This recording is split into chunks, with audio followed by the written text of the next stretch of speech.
সেই ছেলেটি মামুনুর রশিদ।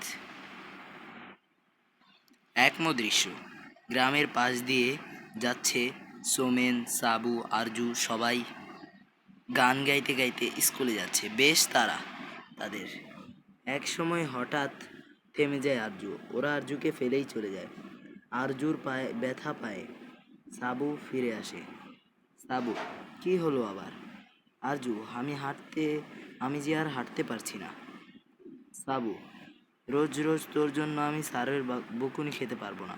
আরজু, ঠিক আছে, তোরা যা, আমি একাই এক্ষুনি যাব। সাবু, থাক তাহলে। চলে যায় সাবু। আরজু বসে পড়ে।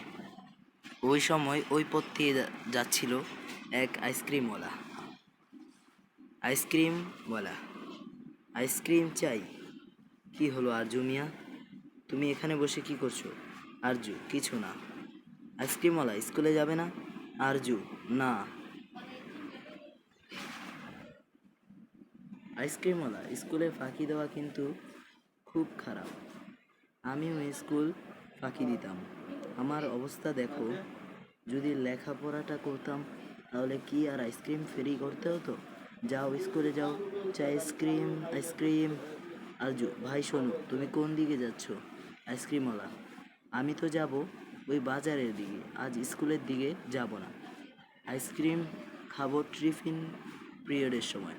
আইসক্রিমওয়ালা, ক্লাস যখন চলে তখন তো আর আইসক্রিম বিক্রি হয় না, আমার বাজারের সময় চলে যায়। চা, আইসক্রিম, আইসক্রিমওয়ালা চলে যায়। হাওয়াই মিঠাইওয়ালা প্রবেশ। আরজু, ভাই শোনো, হাওয়াই মিঠাইওয়ালা, শুধু শুধু ডাকছো কেন? এভাবে সময় নষ্ট হলে আমার হাওয়াই মিঠাই যে শূন্যে মিলিয়ে যাবে। আরজু, তোমার হাওয়াই মিঠাই কি মেঘের মতো? মেঘ জমেছে আর শূন্যে মিলিয়ে যাচ্ছে। হাওয়াই মিঠাই, হ্যাঁ, মেঘের চাইতে অনেক হালকা, তাই তো মিলিয়ে যায়। যাই চাই হাওয়াই মিঠাই চলে যায়। এখন আমি কি করব? বাড়ি গেলে বাবা বলবে স্কুল ফাঁকি দেওয়ার মতলব, স্কুলে গেলে স্যার বলবে দাঁড়িয়ে থাকো। আমি তো দাঁড়িয়ে থাকতে পারবো না, এখন কি হবে? দ্বিতীয় দৃশ্য, টিফিন ঘন্টা বাজে। সোমেন, সাবু আরও ছেলে মেয়ে টিফিন পিরিয়ডে বেরিয়ে আসছে। এই সময় আসেন লতিফ স্যার। লতিফ স্যার, এই সাবু, এদিকে আস, শোনো। আচ্ছা, আরজুকে দেখছি না যে? সাবু, স্যার, মাঝপথে এসে আরজু বলল তোরা যা, এরকম সে মাঝে মাঝে করে আরজু।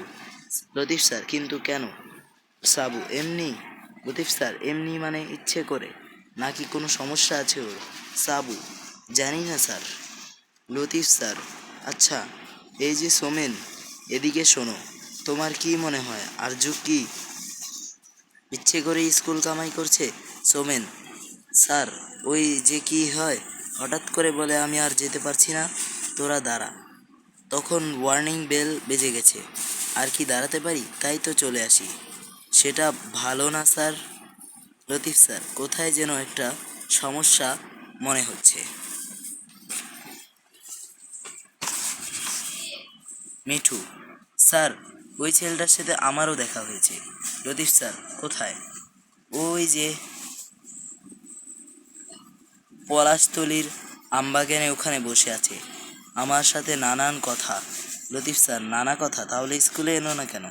লতিফ, মিঠু, এক সময় বলল তুমি কি স্কুলের দিকে যাবে, আমি বললাম না, এখন বাজারে যাব, তারপর টিফিন পিরিয়ডের দিকে স্কুলের দিকে যাব।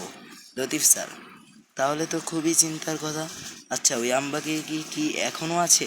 সোমেন, মনে হয় এতক্ষণে বাড়ি চলে গেছে। লতিফ স্যার, তোমরা চলো তো। সাবু, স্যার, ওদের চোখে মুখে অনিচ্ছা। হাওয়াই মিঠাইওয়ালা হেগে চলছে। হাওয়াই মিঠাই। লতিফ স্যার ওদের দুইজনকে নিয়েই রওনা দেন। তৃতীয় দৃশ্য, আমবাগান। অসহায় রাজু বসে আছে, একা। সে উঠে দাঁড়ায়, একটা পাখি ডাকছে, তাকে অনুসরণ করার চেষ্টা করছে সে। আরজু, পাখি, একটু নিচে নাম না, তোমার সাথে কথা কই, আমাকে স্কুলে নিয়ে যাবে?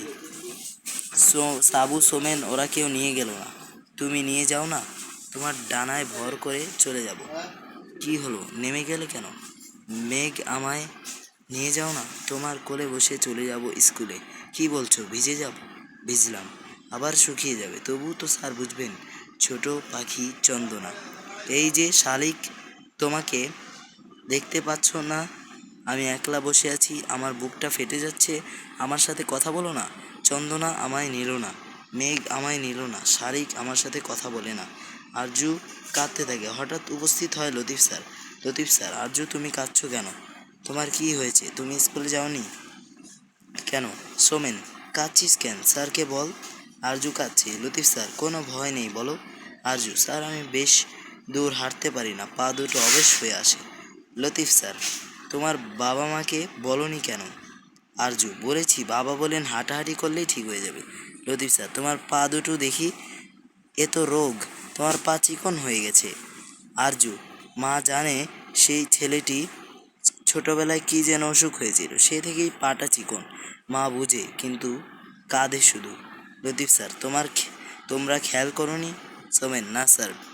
লতিফ স্যার, তোমাদের বন্ধু না? জি স্যার। সোমেন, জি স্যার। লতিফ স্যার, তোমার যদি এরকম হতো। সোমেন, আমরা বুঝতে পারিনি স্যার, এরকম হলে আমরা দুজনে ধরে এইভাবে নিয়ে যেতাম, দুজনের কাঁধে হাত দিয়ে ওকে তুলে ফেলে। স্যার, বলো স্কুলে যাবে নাকি বাড়ি যাবে? আরজু, স্কুলে স্যার। ওদের কাঁধে হাত তুলে আরজু স্কুলে যায়। লতিফ স্যার, চলো দেখি তোমার চিকিৎসার জন্য আমরা কি করতে পারি।